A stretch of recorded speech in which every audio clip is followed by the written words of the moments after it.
नमस्ते बच्चों। PSC foundation माध्यमिक विद्यालय की ऑनलाइन क्लास में आपका स्वागत है।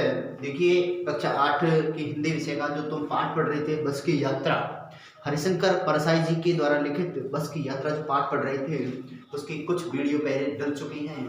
उसके आगे वाली वीडियो अर्थात पाठ जो हमारा चल रहा था, सभी स्टूडेंट्स किताब खोल के बैठ जाइए। किताब में उंगली लगाते हुए आपको चलना है। जहाँ से हमने कल छोड़ा था वहीं हम आगे की तरफ पाठ को आज बढ़ाएंगे। देखिए, पाठ कुछ ये था, बस की यात्रा चल रही थी। हरिशंकर परसाई जी अपने मित्रों के साथ में यात्रा कर रहे हैं। हरिशंकर परसाई जी अपने मित्रों के साथ में यात्रा कर रहे हैं और जैसे ही बस से रेलवे स्टेशन जहाँ से स्टार्ट होता है अर्थात सतना, अपने स्थान से सतना तक की यात्रा वो बस से कर रहे हैं। किससे कर रहे हैं? बस से। और ये बीच में जो यात्रा हो रही है, अब यहाँ से वो 5 मित्रों के साथ में बस में चढ़े हैं और बस की कुछ अवस्था ऐसी थी, दयनीय अवस्था। बस को देखते ही श्रद्धा उमड़ पड़ती थी, यानी वो वयोवृद्ध बस थी, बहुत पुरानी बस थी वो।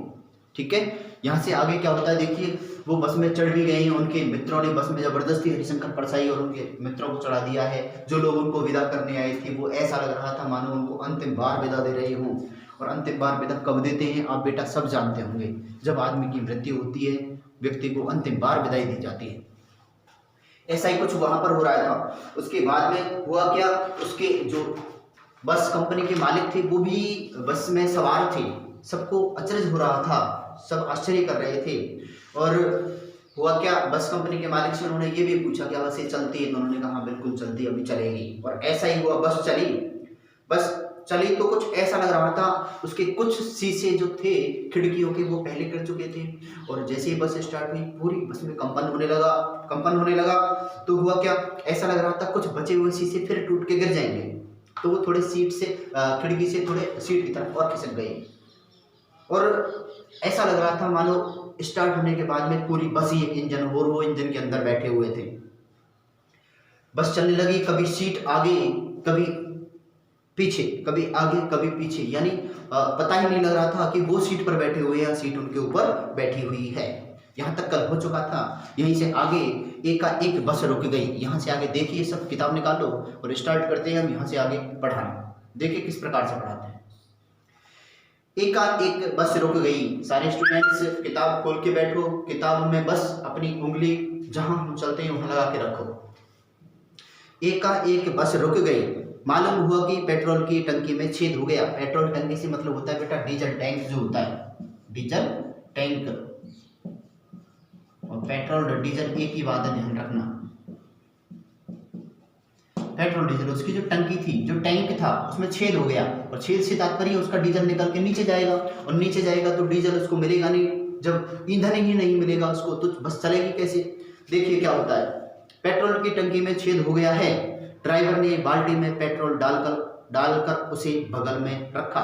ड्राइवर ने क्या किया, उसमें से कुछ जो पेट्रोल था वो उसमें बाल्टी में भरा और अपनी बगल में बाल्टी को रख लिया निकाल करके। पेट्रोल निकाल के बाल्टी में भर के और अपनी बगल में ड्राइवर ने रख लिया और नली डालकर इंजन में भेजने लगा। और बाल्टी से डायरेक्ट, देखिए ये जैसे बस है, ध्यान रखना, यहाँ टैंक है बस में और यहाँ इंजन है, तो यहाँ से ऐसे सप्लाई रहती है टैंक से इंजन तक। लेकिन अब क्या हुआ, जब टैंक में छेद हो गया तो पेट्रोल नीचे जाएगा। इसके बजाय ड्राइवर ने क्या किया, बाल्टी ली और बाल्टी में किसको भर दिया? पेट्रोल को भर दिया। और बाल्टी को, यहाँ ड्राइवर की सीट है तो उसने अपनी बगल में यहाँ बाल्टी को रख लिया और ये नली जो थी इस बाल्टी में लगा दी। ठीक है, अब वो बाल्टी से डायरेक्ट सप्लाई हो रही है इंजन को पेट्रोल की।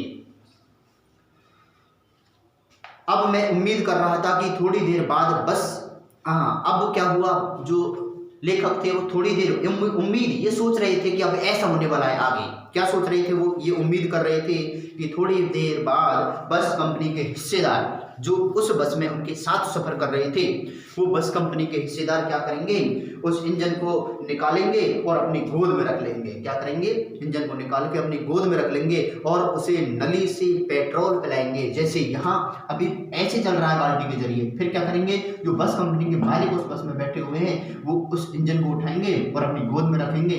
और जैसे एक माँ बच्चे को, जो निप्पल होती है ना, छोटी सी दूध पिलाने की जो होती है बच्चों को, उसके माध्यम से दूध पिलाते हैं, ऐसे इस इंजन को, बस के इंजन को वो बस कंपनी का मालिक है वो अपनी गोद में रखेगा और इससे उसको क्या पिलाएगा, नली के जरिए इंजन को पेट्रोल पिलाएगा। देखिए निकाल कर गोद में रख लेंगे और उसे नली से पेट्रोल पिलाएंगे। जैसे माँ बच्चे के मुंह में दूध की शीशी लगाती है और दूध की शीशी दूध से भरी हुई जैसे निप्पल से दूध पिलाती है माँ।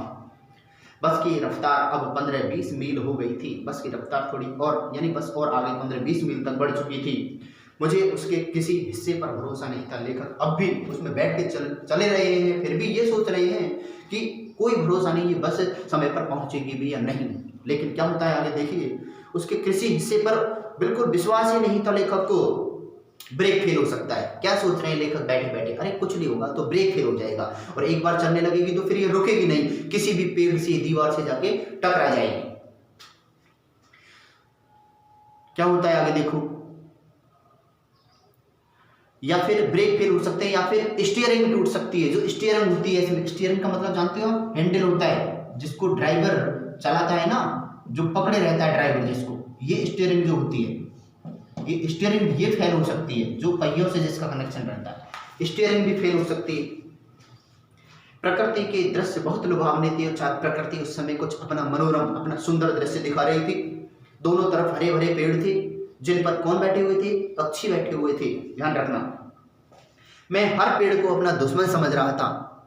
हरिशंकर परसाई जी कह रहे हैं क्योंकि हरियाली बहुत सुंदर थी, रमणीय, मन को बहुत प्रसन्न लगने वाली, मनोभावनी हरियाली थी और बस की कंडीशन कुछ बहुत ही खराब थी। तो ये सब जो हरिशंकर परसाई जी थे इन सबको अपना दुश्मन मान रहे थे। जो भी पेड़ आता डर लगता कि इससे बस टकराएगी, क्योंकि दुश्मन क्यों थे कि रास्ता सकड़ा था और बसों की डालियां सड़क की तरफ लटकी हुई थी। तो कोई भी पेड़ की डाली बस से टकराती तो ऐसा लगता कि अब की बार बस टूट जाएगी डालियों से। वह निकल जाता तो दूसरे पेड़ का इंतजार करता। झील दिखती तो सोचता कि इसमें बस गोता लगा जाएगी। गोता लगाना आपने पढ़ लिया पहले, डुबकी लगाना, ठीक है ना। ऐसा लगता बस इसमें गोता लगा जाएगी, इसमें डूब जाएगी, जैसे कोई झील पानी की भरी हुई आगे दिखती। तो एक फिर बस रुकी। फिर क्या हुआ देखो, अचानक से एकदम से फिर बस रुक गई। ड्राइवर ने तरह तरह की तरकीबें की, उपाय किए, प्रयास किए, पर वह चली नहीं। कहने का मतलब एक बार फिर दोबारा फिर रुकी। अब की बार बस पहले रुकी थी तब टैंक में छेद हो गया था, पेट्रोल निकल रहा था, तो उसका इलाज क्या किया, बाल्टी में भर के टैंक को, और ड्राइवर ने अपनी बगल में बाल्टी में रख दिया और उससे अब डीजल उसको दिया, पेट्रोल दिया। अब दोबारा बस रुकी है तो क्या हुआ, अब दोबारा बस रुकी है तो खूब कोशिशें करने के बावजूद भी बस नहीं चली। सविनय अवज्ञा आंदोलन शुरू हो गया। सविनय अवज्ञा आंदोलन, ध्यान रखना, मैंने कल भी बताया था सविनय अवज्ञा आंदोलन जो 1930 में हुआ था एसएस के माध्यम से, ठीक है। सविनय इसका अर्थ होता है स और विनय, अरे सभी निवेदन करने लगे। विनय माने क्या होता है, सभी निवेदन करने लगे उससे हाथ जोड़ करके, हे माताजी, कुछ भी जो अपने शब्दों में कह रहे थे वो बस आज हमको हमारे ठिकाने पर पहुंचा दो। सारे निवेदन कर रहे थे लेकिन बस चलने को तैयार नहीं थी। कंपनी के हिस्सेदार कह रहे थे बस तो फर्स्ट क्लास है जी, यह तो इत्तेफाक की बात है। उन्होंने कहा बस तो एकदम अच्छी है, बस का कोई दोष नहीं है, लेकिन करें क्या, कभी कभी ऐसा संयोग होता है, कभी कभी ऐसा इत्तेफाक होता है। ये संयोग की बात है, ये इत्तेफाक की बात है। इत्तेफाक माने संयोग होता है, ध्यान रखना, इत्तेफाक संयोग। हालांकि मैंने पीडीएफ में आपको डाल दिया है, सारे उसमें देख लेना पड़ेगा। अरे ये संयोग की बात है। छीण चांदनी में वृक्षों की, छीण माने कमजोर, छीण माने क्या होता है, कमजोर। छीण चांदनी में वृक्षों की छाया के नीचे वह बस बड़ी दयनीय लग रही थी। कमजोर चांदनी थी और पेड़ों के नीचे वो बस क्या है, खड़ी हुई थी, और बस की तरफ देखें तो बस ऐसी लग रही थी बहुत दयनीय, दया करने योग्य। अरे बस के ऊपर ऑटोमेटिक अपने आप ही दया उमड़ रही थी। जो कोई उसमें बैठा हुआ था और बस के उस दृश्य को देख रहा था तो हर व्यक्ति उस पर दया करना चाह रहा था उसके ऊपर, अर्थात बस बड़ी दयनीय लग रही थी। लगता जैसे कोई वृद्धा थक कर बैठ गई हो, ऐसा लग रहा था। कोई विधवा औरत, कोई भी विधवा हो सकती है, सॉरी वृद्धा, ऐसी वृद्धा, और वृद्धा होती है बेटा बूढ़ी।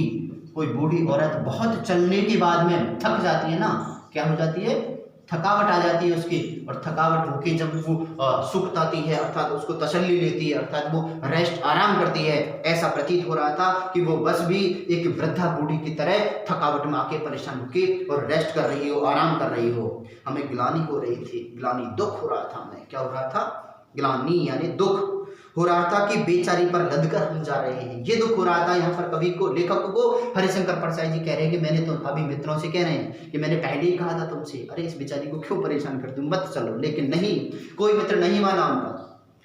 उनको ऐसा लग रहा था कि हम इस बेचारी पे क्यों लद के चले आ रहे हैं, अगर इसका प्राणांत हो गया, प्राणांत हो जाना बेटा मर जाना होता है, प्राणांत और इसका विग्रह करें तो प्राण प्लस अंत, और प्राण होती है जानती हो आप, जीवन, अंत, प्राणांत, मर जाना। ऐसा लग रहा था कि अगर इसका प्राणांत हो गया, अगर ये मर गई तो इस बियाबान में हमें इसकी अंत्येष्टि, अंतिम क्रिया, अंत्येष्टि क्या होती है, अंत्येष्टि, अंत्येष्टि होती है बेटा अंतिम क्रिया, और अंतिम क्रिया कब करते हैं, मर जाने के बाद में, मर जाने के बाद में व्यक्ति की अंतिम क्रिया होती है। बस ऐसा ही लग रहा था कि ये वृद्धावस्था है, बूढ़ी बस है, और अब यहाँ ये मर ही जाएगी, इसका प्राणांत हो जाएगा, तो हमको ही इसकी क्या करनी पड़ेगी, अंत्येष्टि करनी पड़ेगी, अंतिम क्रिया करनी पड़ेगी, ऐसा सोच रहे हैं। बस आज की क्लास बेटा यहीं समाप्त होती है, बस कल इस पाठ को पूरा करा देंगे। कल के लिए, आज के लिए धन्यवाद।